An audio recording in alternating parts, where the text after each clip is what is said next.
All right, here she comes. High school All-American, four-time All-American with the Tennessee Lady Vols and Coach Pat Summitt, led the Vols to an undefeated season 97-98 and national championship. Nine-time WNBA All-Star with the Indiana Fever, 212 WNBA champion and most valuable player. Went to Athens, Beijing, London, brought home 3 gold medals. A true champion of the world, Tamika Catchings.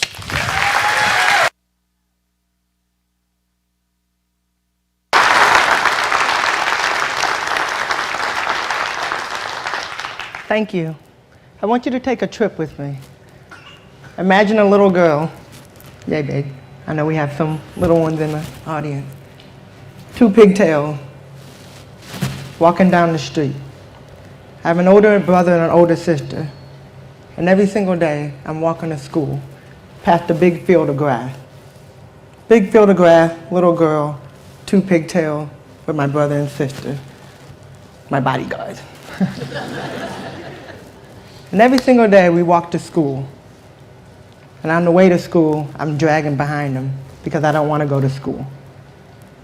And on the way home, on the way back from school, I'm always dragging behind them with tears coming down my face, mad, angry, frustrated. I don't want to go back to school. I was 3 years old when my parents found out that I had a hearing problem. Eventually, I'd have to wear hearing aids. I had a speech problem, so I'd have to go to speech class and learn how to talk. 3 years old, first grade, walking down the street, walking past the field of grass, going to school, getting made fun of for the way I talked, for the way that I looked, for the hearing aids I had to wear, for having to leave class early to go to speech therapy. Every single day. Every single day I'm coming home asking my mom, please don't make me go back to school. Please, I'll wash dishes. I'll do whatever you want me to do for a year, and then after that we'll figure something else out. But every single day I'm coming home and I'm crying, begging my mom, please don't make me go back. That was the world that I lived in for 1 year. And I remember this one day I went to school. We walked to school past that big field of grass. I went in to school. I got made fun of. And at that point in time, I made a decision. I just want to fit in. I want to be like everybody else. So on this way back from school, going home, I take my hearing aids out, put them in my hand, and I throw them as far as I could in that big field of grass.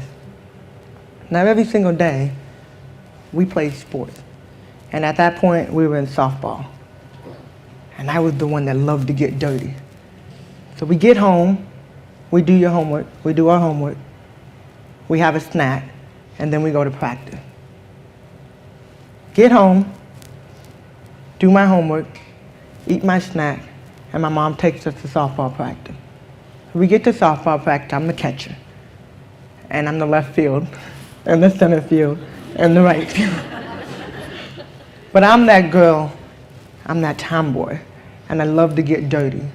So I can't just make a normal catch. I gotta make it look good. So as we're leaving the field, my mom's looking at me and she said, Tamika, something looks different about you. I don't know. I don't know what you mean. She's looking at me. Where are your hearing aids, young lady? And I said, I don't know.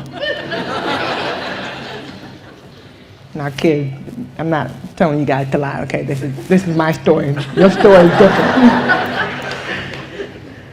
I don't know. So we go around the home base. We go out to left field. We go to center field. And we go to right field. And then we walk everywhere in between. And we cannot find these hearing aids. So then we get home. And we walk to school and back from school. And we cannot find the hearing aid. So then we get home, and my mom's mad, she's pacing, and I'm just sitting there. And she said, Tamika, where did you lose your hearing aid? Do you remember falling down? Do you remember somehow you took them out in the restroom or somewhere? Did you take it? I don't know, Ma. I don't know. I don't know. She said, young lady, just like young lady. You know how your parents do. We cannot afford to keep buying hearing aids when you lose your hearing aid. You're going to have to go without them. I said, oh. So that's the beginning. That's my story. That's how it starts. I was 3 years old when they found out I had a hearing problem. I know, did anybody see the Kobe special the other day? If you haven't, you need to find it out. There's a link that you can go to. We lived in Italy for a year when I was in first grade. Actually, that story happened in second grade. So when I was in first grade, we lived in Italy. And in the film, the video, I talk about that being the last year that I really felt free. Being in a foreign country because I couldn't understand if people were talking about me or not. I went to school, but I didn't know if they were making fun of me. And then I came back to America. And that second grade year was the first time that I realized how different I was than anybody else. When we talk about being different, one of the things as I've grown up, and talking about my testimony, as I've grown up, I've realized that sometimes being different is great. So I went from literally second grade when I threw my hearing aids out, all the way to my freshman year in college. So that's second, third, fourth, fifth, for those that can't count, 7th, 8th, 9th, 10th, 11th, 12th, all the way into my freshman year of college without wearing a hearing aid. And everybody always asks, how did you do that? And when the story finally broke, why didn't you tell me? And I said, oh, okay. I wanted to fit in. I wanted to be like everybody else. I wanted to be normal. I didn't want to get made fun of because of the things I had to wear in my ears. And because people saw that, and then when I started talking, they started making fun of me. And my parents, my family, that's what kept me strong. My faith, my family, and God.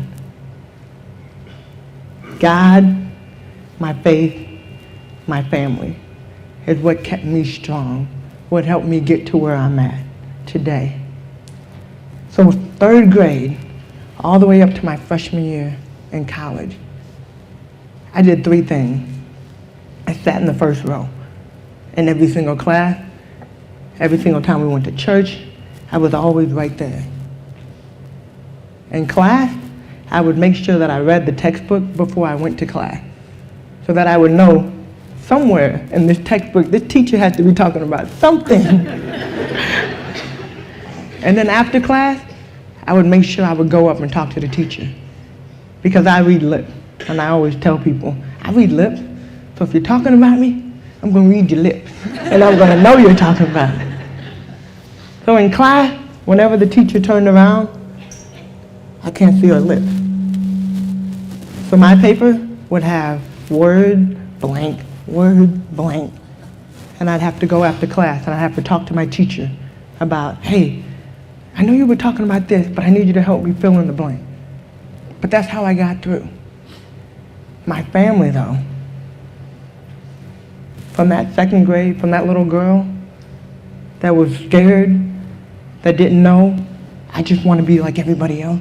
I just want to fit in. From that day, my brother and sister, they were my bodyguards. I didn't talk to people. I barely looked at people. But you know what I did do? I played sports. And when I figured out that I could play and I could practice and I could get really, really good, whether it was basketball, softball, soccer was my first sport, tennis. My mom put me in ballet, put me in gymnastics. I got 1 star for participation, never went back. I think I was too tall anyway, you know, that's all. But sports was what I found that helped me fit, that showed me, look, you know what? If I practice and practice and practice, and you make fun of me, I'd say, you know what? Pull out that basketball. Let's play a little one-on-one. But that's what helped me get through my family, my faith, God. Basketball came in all of that. Sports came as a way to help me fit in and to be normal, quote unquote, normal, like everybody else. So I went through third grade all the way up to my freshman year in college. And throughout that, we moved around. We moved everywhere. I mean, we literally came from Italy. Everybody said, where are you from? I don't know where I'm from. I was born in New Jersey. My dad got traded in Milwaukee. He played in the NBA, by the way. Sorry, should have told you guys that. He played on 4 teams. I played on 1, so we always have a big joke about that. I was born in New Jersey. He got traded to the Bucks, so we moved to Milwaukee. Then he got traded to LA, to the Clippers. So we stayed in Milwaukee. He moved to LA. He went back and forth. Played there for a year. Then we moved to Italy. Moved there for a year. Then we came back, moved to Abilene, Texas, lived there for a year. Then we moved up to Deerfield, lived there for 3 years. Then we moved to another part, lived there for another 3 years, 3 or 4 years. And then I moved down to Texas with my mom and dad, or my mom, when I was a junior in high school. And then I got to Knoxville. And I've actually lived here longer than anywhere I've lived.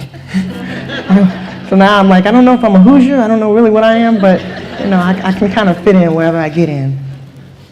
But the one thing that standed firm was no matter where we went, my parents took us to church. We were kids of the kingdom and proud of it. And we didn't understand when we were younger, when we were sitting in there in the crowd, we'd always sit next to our friend and make sure you had paper and would pass a note throughout church. But it wasn't even the fact that we weren't truly paying attention to the pastor. It was the fact that we were in the house. So even though you might not 100% be paying attention, something always catches your ear. Always. And you have that moment where you hear something, you look up, and almost see the pastor looking at you. Put the note down.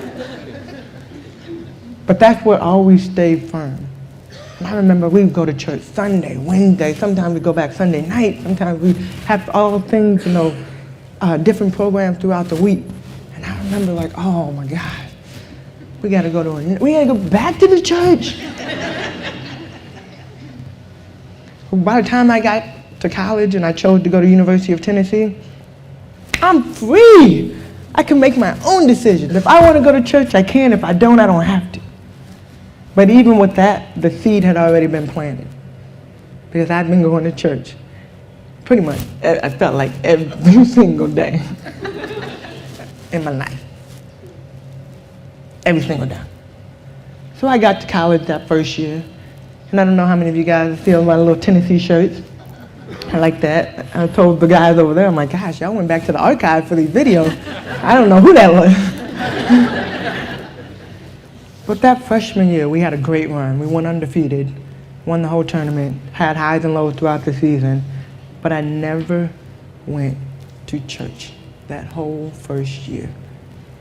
And I remember the second year, randomly, I was driving around. In my own little zone, I'm driving, and I love to get lost to find out. I love to get lost to find new ways to get to places.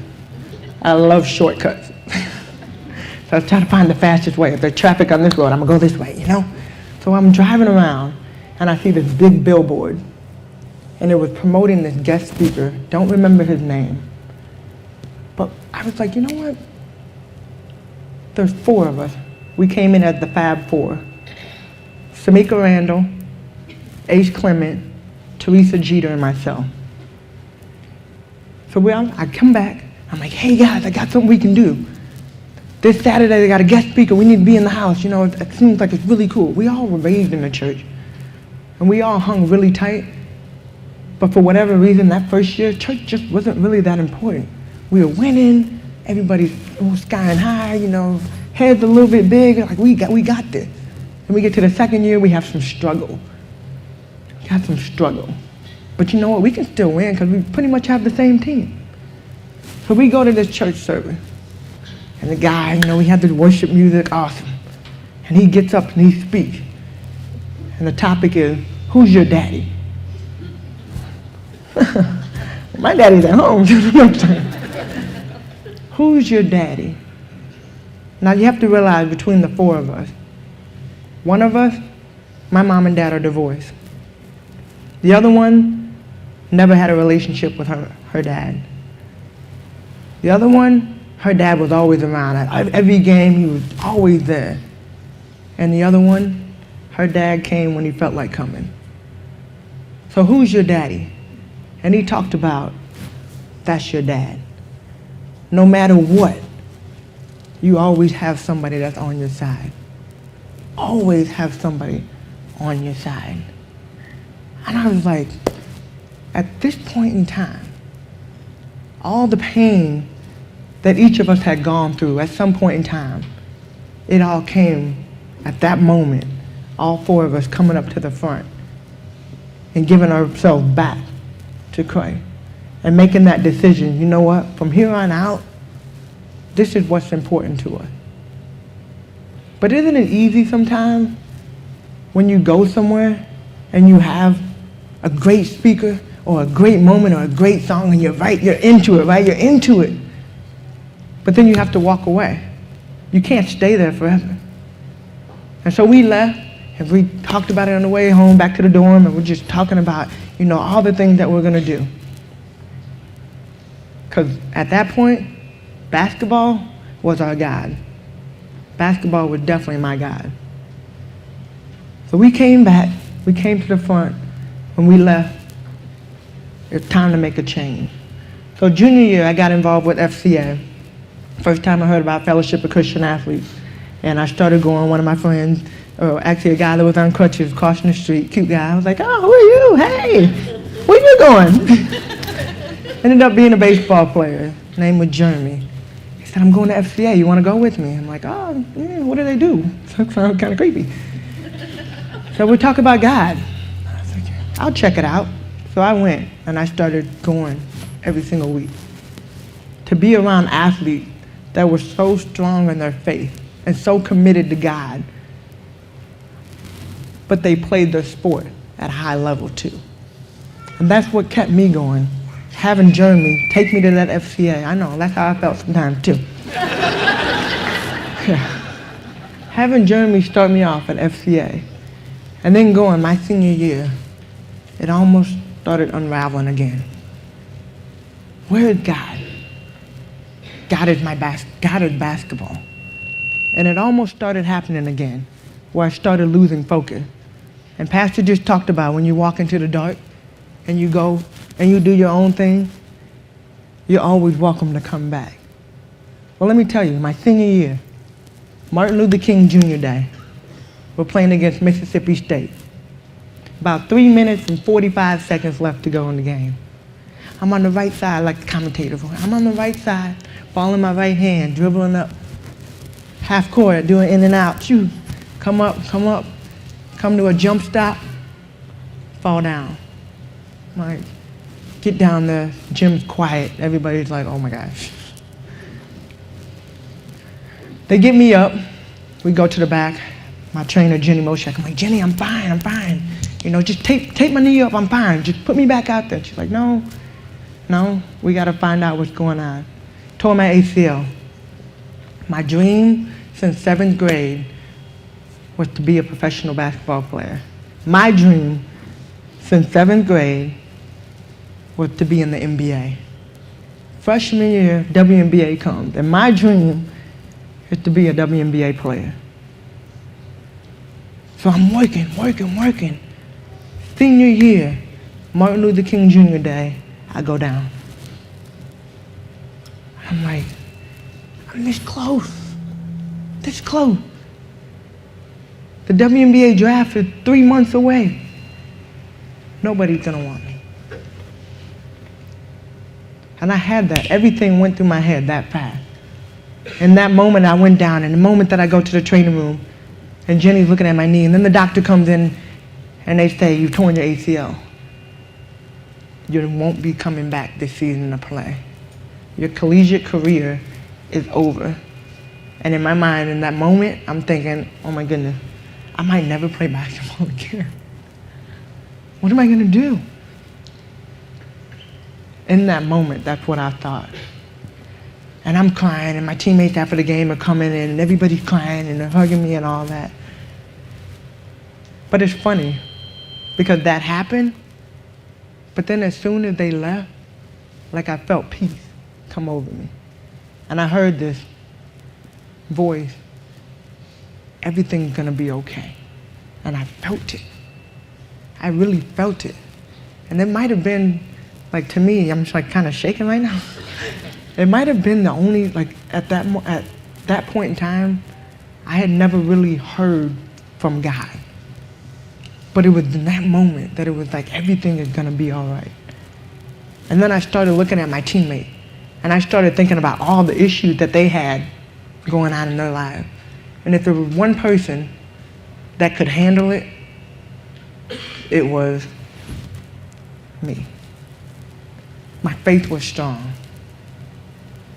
I knew God. And even beyond that, my family was there. And it's the weirdest thing. Everybody thinks my sister and I are twins. We're not. We're 21 months apart. She's older. I'm the baby of the family. My brother is the oldest. She was playing in Sweden at the same time we were playing in the game. And she said she felt sick. Like at one point, the same time I went down, she felt sick. And after the game, she ran to her phone, and she had all these emails. You know, we didn't have text messaging and all that. Twitter, Facebook, none of that, no. She ran to her phone and saw all the emails. Like, Tamika okay? Tamika okay? She flew home 3 days later and has been by my side ever since then. Came to Tennessee, we came here, and she's still here with me. There's three things that are important to me. My God, my faith, and my family. And I know we have young kids out here, and you might not realize the importance of your family. Your family. Everything else, what I've realized, everything else comes and goes. People come and go. And we moved around so much. But everywhere we moved, since I had my family, friends didn't really, they mattered, but it wasn't like, oh, I gotta have this person by my side. Because I could walk in and I could see my dad, and I could see my mom, and I could see my brother, and I could see my sister. And we were like this. Even now, we're still like this. Kids, your family, your parents, your grandparents, your aunts, your uncles, those are the people that will always be there for you. Those are the ones, for me, that I count on. My faith. My faith. Up and down, left and right, highs and lows. It took us how long to win a championship?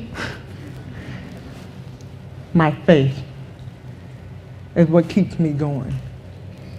My faith is what drives me every single day. My faith, my God. My God is number one. And no matter what I'm going through, I know when I pick up this Bible, and I just sometimes just randomly open it up, see what I'm going to read. Oh, it's cool. But that's what drives me. You get challenges, and you get, there's so many things that go on in our lives. And being a professional player especially, the challenges that we face every single day. People ask, man, how is it playing in the W? I love it. I wouldn't trade it in for the world. But we have bad days too. We have good days. Bad days, good days. No matter what day it is, I wake up and I'm happy. I have Drew here, who works for our team, and my boyfriend's here as well. But Drew will be a testament. My job and my role with my team is to not fit in. It's to stand out.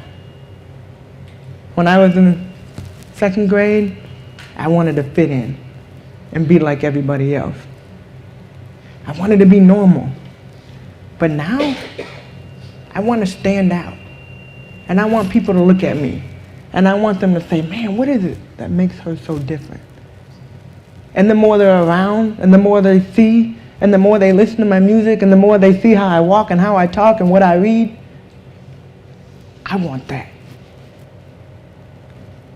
Because God asked, or God told us, be more like me. Be more like him. And the more I walk, and the more I talk, and the more that they listen and I listen to the music I like, it infuses in them. 2012. What happened? What happened in 2012? Who won the championship? Who? Oh, that was Who won the championship in 2012? There we go. Thank you. My goodness. Wake up. Am I boring you guys? Or let me start shooting half-court shots. Maybe I can make one this time. 2012, we won a championship. But let me tell you guys how different that year was.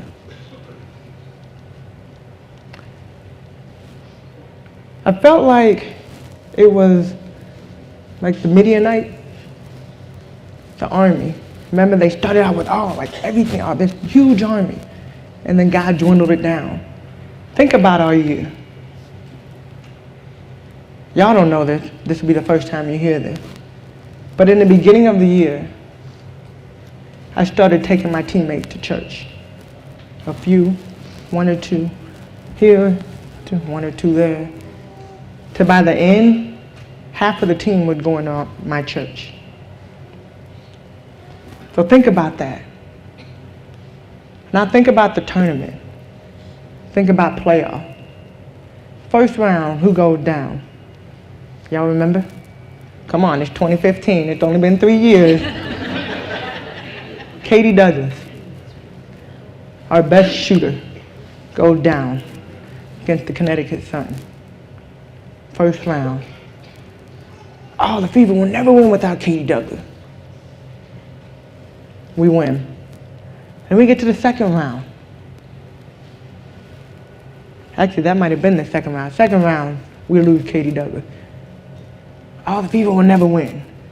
Especially if they have to go against the Minnesota Lynx. Do you know who they have on their team? And they started naming all these people that they had. We know that. We don't need to read this. We already know. Oh, the Fever can't win without Katie Douglas. Game 1 of the final. Game 1. Jeanette Poland goes down. Our second best shooter. I'm being nice, right? Okay, because I'm not really the best shooter, but you know. Our second best shooter goes down. And now everybody's really like, there's no way they're going to win. We won that first game. And after that game, oh, you know what? The Lynx are going to come back next game and they're going to win. And it's going to be a straight sweep after that. And you hear that. Right? So now we're down Katie Douglas. We lose Jeanette Poland. And now we're all looking around like, okay, who's gonna step up and be that shooter? But we pulled together. We pulled together. And it's just like in that army. As it started dwindling down, the people started growing closer. And eventually they won. Before the final game, so we lost game 2, we came home and had 2 games at home. Game 3, I'm looking up at the scoreboard like, is this score really real? We were beating them by like 30. I'm looking like, whoa. So now we're up 2-1.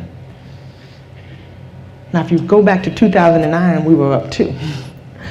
And got all the way to game 5 and lost.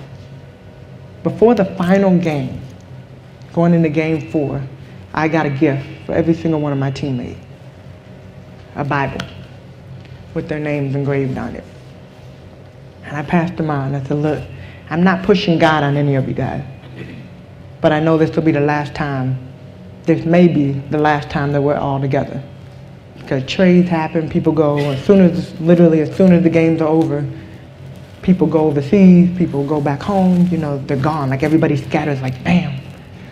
This might be the last time that we are all together. And I don't want to push my faith on you, but this is important to me. And I want you to have this. So when you go overseas, and if you ever feel like there's a moment that you need God, you can pick up this Bible. Or if you need to text me or email me or call me, whatever. But this is a way that I can stay with you and that I can be with you. And it's so cool. I gave the Bible and I walked out. One of my teammates followed me. And she stopped me and she said, "Catch, thank you." I'm like, "Oh, you're welcome." She was like, "No. I've never felt a Bible. I've never had a Bible. But to have one with my name on it, this is the first time that I've ever had one." So standing out, being different, but changing lives. I just like, whoa. And when she said that to me, I knew we were gonna win. She said that to me, I knew we were gonna win. So before I leave, I like this book. It's Image of Excellence, a treasure of wisdom and inspiration for today's businesswoman or man. It says, in Hebrews 12:1, we read, "Therefore, since we are surrounded by such a great cloud of witnesses, let us throw off everything that hinders and the sin that so easily entangles, and let us run with perseverance the race marked out for us. The more diligently we work, the harder it is to quit. Persistence is a habit, so is quitting." I wanted to quit. I wanted to give up when I was young. And my parents pushed me. They pushed me to be better every single day. They pushed me to the point where I started pushing myself in every area, in my walk with God, and how I play and how I perform, and overall in being a better person. They always pushed me. It's always easy. I've talked about I like to take the shortcut because I like to find different ways to get places, but it's always easy to quit. It's always easy to take the shorter road. But when you stand out and you stand up for God, the road that we take, all of us, the road that we take, people are always watching. So don't give up. Keep pushing forward. Family, faith, God. Those three things, you have that, you have everything you need. God, faith, family. Before I leave, we have a book. I have a book. But the guys are going to be out there. We have a book, and it tells more about my life and all the things that I've been through. It's more so for kids. It's an opportunity for them to not only read about me, but also be able to journal. And the one reason I wrote this book the way I wrote it is for parents to be able to have the opportunity to sit down with their kids and be able to read it and talk about it. So it talks about bullying. It talks about setting goals, going through or persevering. Talks about a lot of that. And you have an opportunity within the book to write down their goal and their dream and the things that they're going through in school. Thank you guys for having me. Pastor, thank you so much. Donna, thank you for getting me here. It's been a blessing. God bless.